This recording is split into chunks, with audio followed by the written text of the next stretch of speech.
কর্মীতলা hospital থেকে একটা emergency ambulance বের হইতেছে, কিন্তু সেটা হচ্ছে আপনাকে ইমার্জেন্সি বের হইতে হলে সেটাও পুরো এয়ারপোর্ট ঘুরে ইউটার্ন নিতে হবে। তার জন্য হচ্ছে এই কর্মীতলা হসপিটালের সামনে একটা ইউটার্ন আছে, এইখান দিয়ে এই পাশটা দিয়ে হচ্ছে অ্যাম্বুলেন্সটা বের হতে যাচ্ছে, বাট হচ্ছে পারতেছে না। তো আমি হচ্ছে সামনে গিয়ে রোডের মাঝখান দিয়ে রাস্তা বের হয়ে রাস্তাকে আগে ব্লক করি। ব্লক করার পর হচ্ছে অ্যাম্বুলেন্সটাকে আগে সাইড দিয়ে দেয়, পরে অ্যাম্বুলেন্সের মতো করে বের হয়ে যায় এবং হচ্ছে আমি আমার মতো করে বের হওয়ার ট্রাই করি। ফার্স্টে হচ্ছে একটা সিগন্যাল দিয়ে রাস্তার মাঝখানে যায় দাঁড়াই, পরে একটা সময় অ্যাম্বুলেন্স যাওয়ার পরে আমি ওইখান থেকে বের হয়ে চলে আসি। কিন্তু একটা মানুষও হচ্ছে এই দিকটাতে হচ্ছে খেয়াল করলো না যে এত একটা ইমার্জেন্সি অ্যাম্বুলেন্স এই দিকটাতে হচ্ছে পার হওয়ার ইউটার্ন নেওয়ার জন্য চেষ্টা করতেছে। একটা গাড়িও এখানে দাঁড়াতে পারতেছে না। আসলে মানুষ কতটা, এবং হচ্ছে একটা মানুষ যদি অ্যাম্বুলেন্সকে সাইড না দেয় তাহলে সে তারও তো একটা পরিবার হতে পারে অ্যাম্বুলেন্সের মধ্যে, কারো না কারো হচ্ছে পরিবারও তো হতে পারে একটা অ্যাম্বুলেন্সের মধ্যে।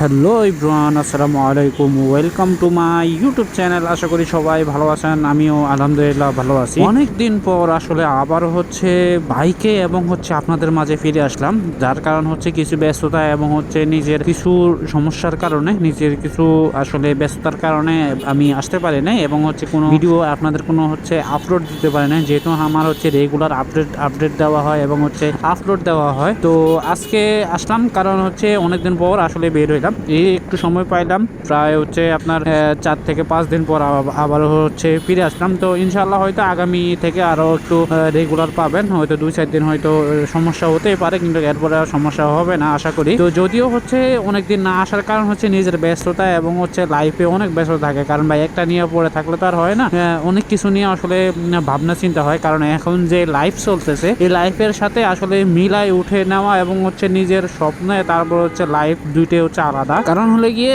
এখন হচ্ছে আপনার স্বপ্ন যদি শুয়ে শুয়ে ভাবা যায়, কিন্তু উঠে দেখলে হচ্ছে আপনার আমি দেখি আমার সময় নাই, কারণ হচ্ছে সময় এমন ভাবে যাইতেছে ভাই, ঘুরে কাটা আসলে কখনোই কোথাও কারোর জন্য হচ্ছে অপেক্ষা করে না। স্বপ্ন দেখতেও আসলে ভাই মানে সময় লাগে, কিন্তু সেটাও আসলে হইতেছে না, কারণ হচ্ছে স্বপ্ন পূরণ করতে হলে ভাই সময় চলে যায়, কিন্তু হচ্ছে নিজের যেই একটা মানে অ্যাবিলিটি সেটা আসলে খুব কমে আছে, যার কারণে হচ্ছে খুব কষ্ট করে আসলে জিনিসগুলো করতে হয়। তো এখানে হচ্ছে ইউটার্নে চলে আসলাম। ইউটার্নে আসার পর আমি এখান থেকে ইউটার্ন নিতে পারতাম, চাইলে কিন্তু একটা ইউটার্ন নেওয়া যায়। তো এখানে পরে আমি দেখলাম হচ্ছে একটা গাড়ি এবং হচ্ছে ওই পাশে একটা অ্যাম্বুলেন্স আছে কর্মীতলা থেকে বের হয়েছে। আমি ফার্স্টে ঢুকে হচ্ছে আগে রাস্তাটা আটকাই পরে হচ্ছে অ্যাম্বুলেন্সটা ছেড়ে দেয়। ও অনেকক্ষণ ধরে প্রায় 2 থেকে 3 মিনিটের জন্য ওইখানে দাঁড়ায় আছে যে অ্যাম্বুলেন্সটা বের হয়ে দেবো। বাট হচ্ছে এখানে একটা জিনিস আপনি খেয়াল করেন, হাজার হাজার গাড়ি রোডটা দিয়ে চলে, যদি 2টা মিনিট যদি এখানে আপনি যদি কয়েকটা গাড়ি দাঁড়ায় থাকে সামনের স্তরে, তো পিছনের স্তরের বাকি গাড়িগুলো দাঁড়াবে, কিন্তু একটা অ্যাম্বুলেন্স যাইতে যদি 2 থেকে 3 মিনিটও এই পাশ থেকে ওই পাশে যাইতে লাগে না। সেখানে আপনি হিসাব করেন যদি 2 থেকে 3 মিনিটও যদি ওই পাশে রাস্তা যাইতে পারে, তাহলে সেক্ষেত্রে একটা অ্যাম্বুলেন্সের মধ্যে হচ্ছে একটা ইমার্জেন্সি রোগী আছে, তার জন্য হচ্ছে 2টা মিনিট এবং হচ্ছে 1টা সেকেন্ড তার জন্য কি যে মানে গুরুত্বপূর্ণ, সেটা হচ্ছে সে একমাত্র রোগী জানে এবং হচ্ছে অ্যাম্বুলেন্স ওলাই জানে। কারণ আপনি যদি 2 মিনিটের জন্য একটা রাস্তার মধ্যে যদি না ছাড়তে পারেন একজন ইমার্জেন্সিকে, কোনো না কোনো এক সময় হয়তো ভাই আপনিও হয়তো অ্যাম্বুলেন্সের মধ্যে আপনি থাকতে পারেন, তখন হয়তো এই রাস্তায় বা এই ট্রাফিক জ্যাম এবং হচ্ছে এই অবস্থায় হচ্ছে আপনাকে কোথাও না কোথাও 2-5 মিনিট হচ্ছে দাঁড়ায় থাকবে শুধু একমাত্র রাস্তা পার হওয়ার জন্য। যার জন্য ভাই হচ্ছে একজন আরেকজনকে হেল্প করুন, একজন আরেকজনের দিকে তাকান। কারণ আমি চাইলে কিন্তু ওইখান থেকে ইউটার্ন নিয়ে আমি চলে যেতে পারতাম, যেহেতু পুরো গাড়িতে আটকানোর আমার কোনো প্রয়োজন ছিল না, কারণ এখানে হচ্ছে হাজার হাজার গাড়ি এবং হচ্ছে সরকারি গাড়ি হতে এবং যারা হচ্ছে অফিসগামী লোক আছে এবং পুরো অফিস টাইম এই টাইমটাতে আপনারা যদি দেখেন এয়ারপোর্টের রোডটাতে আপনার পুরো জ্যাম দাঁড়িয়ে আছে, কারণ ওইখানে হচ্ছে আপনি 2টা মিনিটের জন্য রাস্তাটা ব্লক করতে পারেন না। এখন এখানে হচ্ছে আপনাকে প্রায় ঘন্টার পর ঘন্টা বসে থাকতে হবে। আপনি এই দিকটাতে আসলে হিসাব করলেন না, কারণ আপনি যদি এখানে হচ্ছে যদি 2 ঘন্টা বা এই যে এয়ারপোর্টের রোডটা আপনি যে জ্যামটা দেখছেন, আমিও কিন্তু এয়ারপোর্টের দিকে হচ্ছে ইউটার্ন নিয়ে যাইতে পারতাম, কিন্তু আমি এখন যাইতেছি না। আপনি যদি দেখেন এখানে হচ্ছে পুরোটা রাস্তার মধ্যে পুরো জ্যাম, এই পাশে ওই পাশে এবং হচ্ছে ব্রিজের উপরে এয়ারপোর্টের মধ্যে। আপনি চাইলে ওই অ্যাম্বুলেন্সটাকে আসলে ছাড়া দিলে কোনো কিছুই হতো না। এখন হচ্ছে আমার চিন্তা ভাবনা ছিল যে আমি অ্যাম্বুলেন্সটাকে আসলে সাইড দিয়ে তারপর হচ্ছে আমি নিজে বের হয়ে যাবো, কারণ আমি একজন বাইকার। আমার যদিও একটা স্বপ্ন ছিল যে আমি কখনো যদি কোনো অ্যাম্বুলেন্সকে দেখি তাহলে সেটা আসলে নিজের করে আর প্রোটেক্ট করে তারপর তাকে হচ্ছে সাইড দেওয়ার ট্রাই করবো। আমি আরো কয়েকটা অ্যাম্বুলেন্সকে এরকম ভাবে আসলে সাইড দিয়ে দেয় এবং হচ্ছে বড় বড় ট্রাকগুলোর সামনে হচ্ছে কি আমি দাঁড়ায় থাকি, কারণ হচ্ছে আমার কথা হচ্ছে যে আগে ইমার্জেন্সি অ্যাম্বুলেন্সগুলো আসলে বের হয়ে যাক। কারণ নিজেও আসলে একটা সময় এরকম একটা আমার প্রবলেমের মধ্যে পড়ছি, যে আপনারা যারা অনেক হচ্ছে আবরার যেই কাণ্ডটা আছে, যে এখন হচ্ছে আবরাকে বাচ্চা দেওয়া হয়, তখন হচ্ছে আমার একটা ফ্যামিলির মধ্যে হচ্ছে যে কোনো একজন মানুষ হচ্ছে অ্যাক্সিডেন্ট হয়। তো অ্যাক্সিডেন্ট হওয়ার ফলে হচ্ছে হচ্ছে ওনাকে নিয়ে আমি যাব হচ্ছে ঢাকা পঙ্গু হসপিটাল। তো ওই দিকটাতে হচ্ছে যেহেতু ওই টাইমে স্টুডেন্ট আন্দোলন ছিল, তো ওই টাইমটাতে হচ্ছে আপনার পুরো ঢাকা সিটির পুরো থমথমে অবস্থা ছিল। তো তখন ওই টাইমটাতে হচ্ছে আপনার গাড়ির যে চাপ ছিল, কারণ হচ্ছে সারাদিন গাড়ি চলতো না এবং হচ্ছে রাতের বেলা গাড়িগুলো বের হইতো, কারণ আন্দোলন থাকে দিনে এবং রাত্রেবেলা হচ্ছে রাস্তাগুলো ফাঁকা থাকে এবং হচ্ছে আন্দোলন উঠে যায়, যার কারণে হচ্ছে রাস্তার মধ্যে ব্লক হয়ে থাকে, অনেক জ্যাম জট হয়ে থাকে। তো আসলে ওই টাইমটাতে আসলে অ্যাম্বুলেন্সে করে গেছে, কেউ হচ্ছে অ্যাম্বুলেন্সকে সাইড দিতেছে না।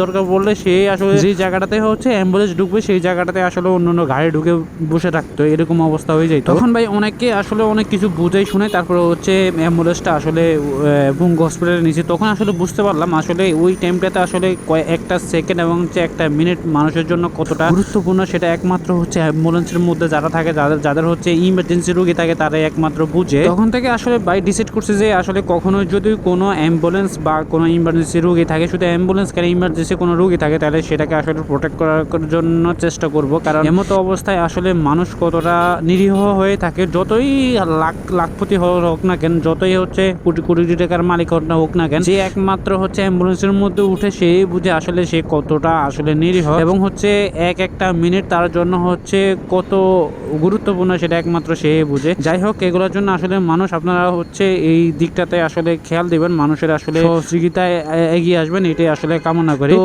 অবশেষে হচ্ছে চলে আসলাম তিনচুবিট রোডে। যাওয়া দৌড়ছিলাম হচ্ছে আপনার এয়ারপোর্টের দিকে, বাট হচ্ছে ওদিকে যাই নাই, কারণ ডিসাইড চেঞ্জ করে বলছি, কারণ ওই দিকটাতে হচ্ছে যে অবস্থা দেখলাম, যদি একবার ওই হাওড়া ব্রিজ দিয়ে যদি ভিতরে ঢুকে যাইতাম তাহলে হয়তো আমার মনে হয় যে ওইখান থেকে আজকে আর বেরোতে পারতাম না। আর ইউটার্ন নিয়ে আস্তে আস্তে আমার প্রায় 2 থেকে 2.5 ঘন্টা লাগতো। তো যার কারণে হচ্ছে ওদিক থেকে না যায়, আবার হচ্ছে আগের মতোই হচ্ছে 300 ফিটের মধ্যে ঢুকে যায়। তো যদিও এই দিকটাতে আসলে আসা ঠিক হয় নাই, এমনিতে হচ্ছে এই দিকটাতে আবার না ইউটার্ন নিয়ে আবার হচ্ছে ব্রিজ দিয়ে শাওরা দিয়ে ইউটার্ন নিয়ে আবার বাসার দিকে চলে যাব। আর এমনিতে হচ্ছে এই দিকটাতে না আসার ফলে হচ্ছে অনেক দিন এদিকে আসা হয় না, যার কারণে হচ্ছে আসলাম। আর এমনিতে যদি আমি ইউটার্ন নিতাম হচ্ছে শাওরা এবং হচ্ছে এয়ারপোর্টের ওই পাশটা থেকে, বাট হচ্ছে ওই দিকটাতে নিলে এখন জেএমএস যে অবস্থা, যার কারণে হচ্ছে ওই দিকটাতে না নিয়ে এদিক দিয়ে বের হলাম। তো আজকে কয়েকদিন আসলে বাইকের শোরুমে না যাওয়াতে আসলে বাইকের কোনো আপডেট দিতে পারতেছি না এবং হচ্ছে বাইক নিয়ে আসলে রিসার্চ করতেছি কোনটা কি অবস্থা আছে না আছে, সেগুলো আসলে দেখার জন্য ট্রাই করতেছি। যদিও খুব রিসেন্টলি এবং হচ্ছে বাইকের যে 250 সিসি বাইকগুলো এবং হচ্ছে